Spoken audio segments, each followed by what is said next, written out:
اور ایک ہے بیٹی کا پھر اپنے باپ سے بولیے. یہ بیٹیاں جو ہوتی ہیں نا ان کا بھی رویہ کو انوکھا ہوتا ہے ساری دنیا سے, انوکھا.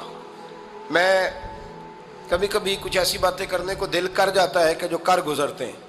ایک صاحب مجھ سے ایک دن کہنے لگا حضرت صاحب بڑی مشکل میں ہوں اور اتنا کٹھن وقت آ گیا کہ کوئی حال ہی نہیں.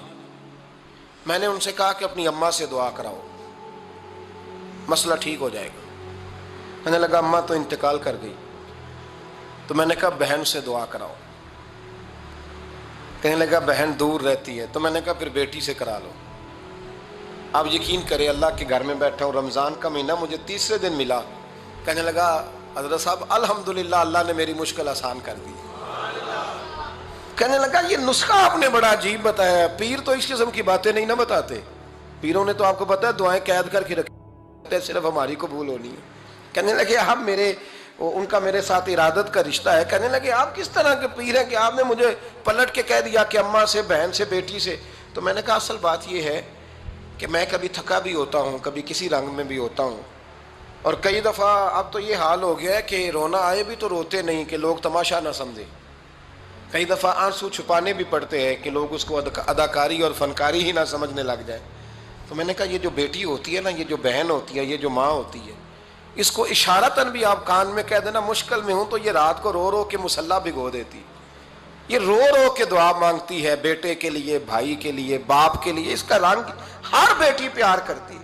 اور یقین کریں کہ کلیجہ ٹھنڈا ہو جاتا ہے جب بیٹیاں چھاتی پہ لیٹتی ہیں تو لطف آتا ہے کہ اللہ کریم نے اس ننھی سی کلی میں کیا ٹھنڈک رکھی ہے کہ سارے دل کا جو ہے بوجھ اس نے ہلکا کر دیا. تو بتائیے پھر میرے نبی پاک کی شہزادی کی حضور سے محبت کتنی ہوگی. چھوٹی سی عمر تھی حضرت فاطمہ کی جب حضرت خدیجہ وصال کر گئی. تو کسی نے کہا فاطمہ سب سے پہلے گھر سے کب نکلنا ہوا؟ تو بخاری مسلم میں حدیث ہے, اللہ کے نبی نا بیت اللہ شریف کے سامنے سجدے میں تھے تو ابو جہل کو شرارت سوجی. شرارت. اس نے کچھ لوگوں سے کہا, عقبہ بن ابی معیط تھا, کچھ اور لوگ تھے. کہنے لگا میں ابھی رستے سے گزرا ہوں تو وہاں کسی نے اونٹ ذبح کیا ہے. تو اونٹ کی اوجڑی, آپ نے اوجڑی دیکھی ہے نا, جانور کی اوجڑی بڑی وزنی ہوتی ہے, اس میں گندگی ہوتی. اونٹ کی اوجڑی بڑی وزنی ہوتی تھی. کہنے لگا وہاں اونٹ کی اوجڑی پڑی ہے, وہ دیکھو نبی پاک معاذ اللہ سجدے میں ہے, تو معاذ اللہ ثم معاذ اللہ وہ اونٹ کی اوجڑی اٹھاؤ حضور کی گردن پہ رکھ دو. تھوڑا سا مشکل سے جمعہ پڑھنا پڑ جائے نا, اور تھوڑا سا مشکل سے پڑھانا پڑ جائے تو ہم دین کے بہت بڑے خدمت گزار بن جاتے ہیں. یہ دیکھو سجدے کتنی مشکل سے ہو رہے ہیں, یہ دیکھو سجدے کتنی مشکل سے ہو رہے ہیں, کتنی مشکل سے. حضور کے سر انور پر اوجڑی رکھ دی. یہ وہ وقت ہے کہ نہ تو چچا ابو طالب ہیں جو پہنچ جاتے, نہ جناب ختیجہ ہیں جو بندوبست کرتی. تو کسی نے نہ جناب ختیجہ کے دروازے کے سامنے منہ کر کے کہا کہ محبوب کے گھر والوں حضور کے سر اقدس پر اوجڑی رکھ دی ہے کسی نے, اور حضور سر اقدس اٹھاتے ہیں تو تکلیف محسوس کرتے ہیں. جناب فاطمہ کہتی پہلا دیہڑا تھا جب میں چہرے پہ کپڑا ڈال کے نہ تو اپنے بابا کے لیے نکلی. فرماتی پہلا دن تھا, میں حرم کعبہ میں پہنچی, حضور کو سجدے میں دیکھا تو چھوٹے چھوٹے ہاتھوں سے میں نے اوجڑی نیچے گرائی. حضور بولے کچھ نہیں, نہ میں نے کوئی بات کی. میں نے حضور کی انگلی کو تھاما اور میں کنویں پہ لے آئی. حضور بھی نہیں بولے. جناب سیدہ فرماتی میں بھی نہیں بولی. حضور بیٹھ گئے اور میں کنویں سے پانی نکالنے لگی. میں حضور کی زلفیں دھوتی جاتی اور حضور روتے جاتے, زلفیں دھوتی جاتی اور حضور روتے جاتے. پھر حضرت فاطمہ نے جب حضور کی زلفیں دھو لیں تو ہاتھ اٹھائے, کہا اے اللہ جنہوں نے میرے بابا کو تکلیف دی ہے نا ان کو برباد کر دے. میں رات روایت پڑھ رہا تھا مشکات سے تو میں حیران ہو رہا تھا کہ یہ عجیب منظر ہے, یہ عجیب منظر ہے کہ جب طائف والے پتھر مارے اور نبی کریم علیہ السلام سے حضرت زید بن حارثہ کہ حضور دعا کریں گے تباہ ہو جائے, تو نبی پاک کہ نہیں زید میں نے نہیں ان کے لیے تباہی کی دعا کرنی, یہ نہیں ٹھیک ہوتے تو ہو سکتا ہے ان کی نسلیں ٹھیک ہو جائیں. اور جب احد میں وہ لوگ پتھر مار کے دانت شہید کر دیں, حضرت ابوبکر صدیق جیسی ٹھنڈی طبیعت کا آدمی عرض کرے حضور دعا کریں یہ تباہ ہو جائے, تو حضور نے فرمایا اللہم اہدی قومی فإنہم لا یعلمون, یا اللہ میری قوم کو ہدایت دے, یہ جانتے نہیں یہ کیا کر رہے ہیں.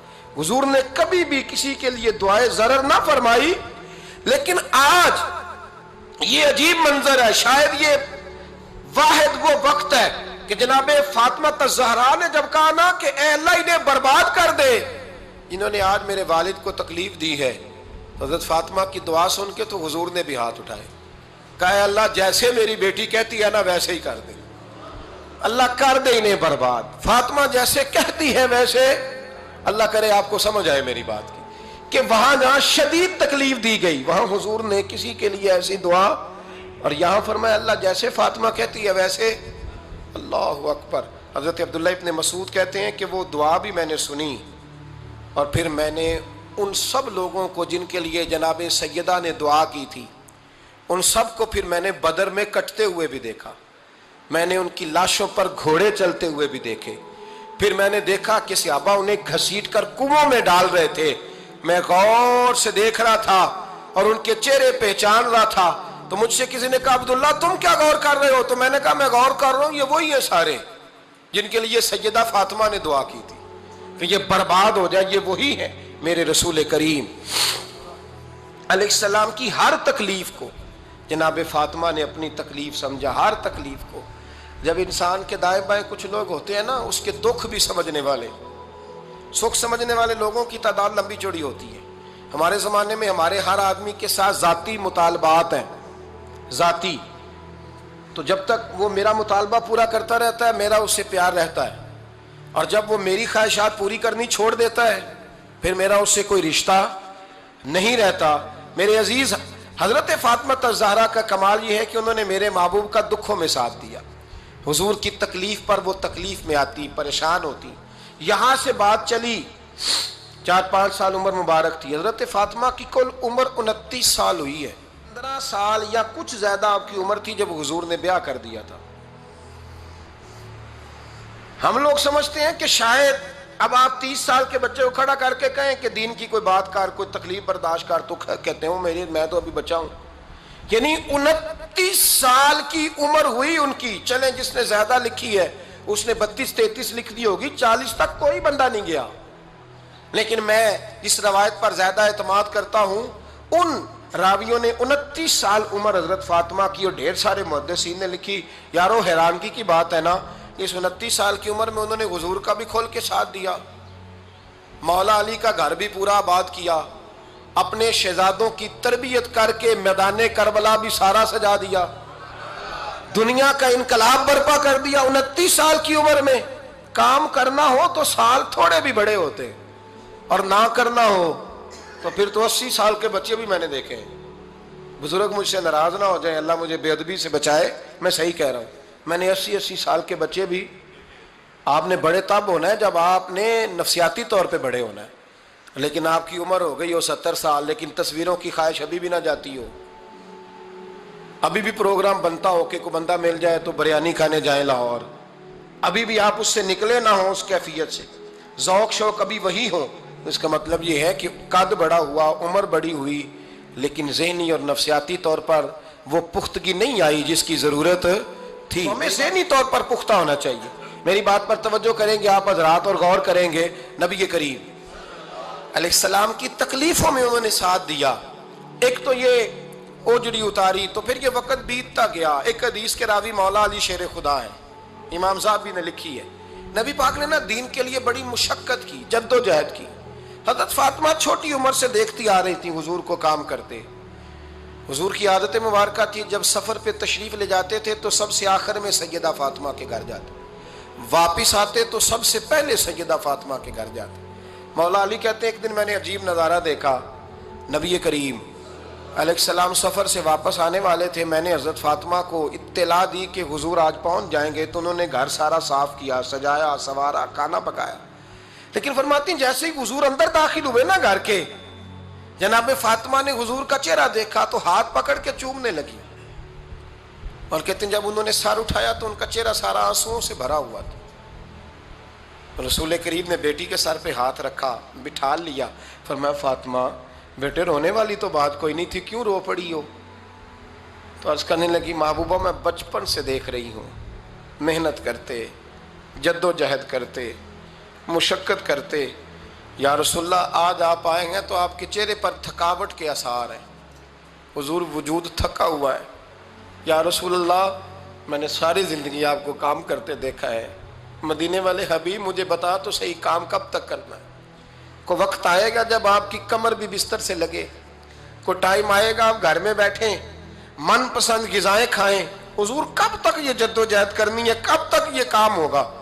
جناب فاطمہ فرماتی حضور نے میرے آنسو پوچھے، مولا کائنات شیر خدا فرماتے ہیں نبی کریم علیہ السلام فرمانے لگے فاطمہ تیرے باپ کی ڈیوٹیاں بڑی زیادہ ہیں، جب تک دنیا کے آخری کونے تک دین نہیں پہنچ جاتا اور جب تک اینٹیں اور پتھر بھی میرے دین کا پیغام سن نہیں لیتے اتنی دیر تک تیرا باپ جد و جہد کرتا ہی رہے گا۔ یہ بڑا مشکل کام ہے، یہ دین کا سفر، یہ دین کی جد و جہد، یہ دین کی تھکاوٹ۔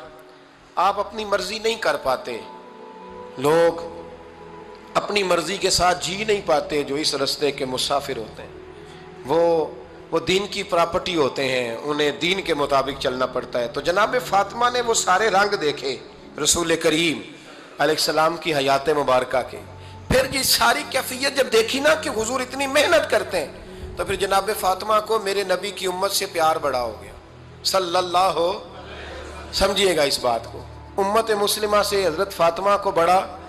امام حسن کہتے ہیں میری اماں سارے کام کرتی تھی گھر کے، اب تو شہزادے ہیں نا ہمارے بچے، کام اور بچی، یعنی بچی میکے سے واپس آتی ہے تو سب سے بڑا دکھڑا یہ سناتی ہے کہ وہ کام بڑا کراتے ہیں، یہی ہے نا دکھڑا؟ ہاں نہ تو کریں، سب سے بڑا دکھڑا کیا ہے؟ پتہ نہیں کیا کراتے ہوں گے، ہال نہیں چلوا لیتے کہیں یا کچھ چکی نہیں پسوا لیتے، پتہ نہیں کون سا ایسا کام ہے۔